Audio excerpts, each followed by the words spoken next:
मौसम। सर्दी का मौसम साल के 3 मौसम होते हैं, जिनमें एक मौसम सर्दी का है।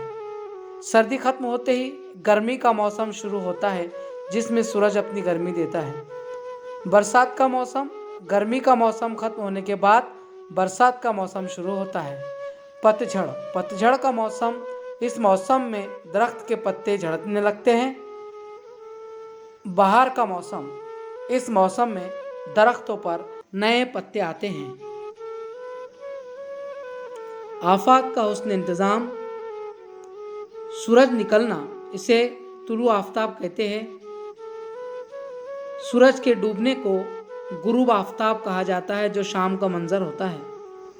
बादल गरजने के बाद बारिश होती है।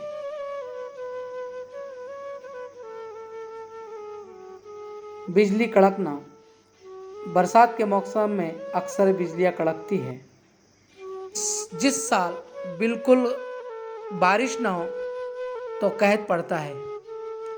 समंदर बहुत गहरा होता है, इसमें पानी बहुत ज़्यादा होता है।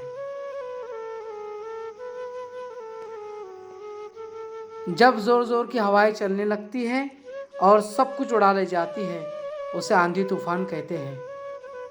जंगल। जहाँ ऊंचे ऊंचे और घने दरख्त हो, उसे जंगल कहते हैं। सैलाब। हद से ज़्यादा बारिश होने की वजह से सैलाब आते हैं।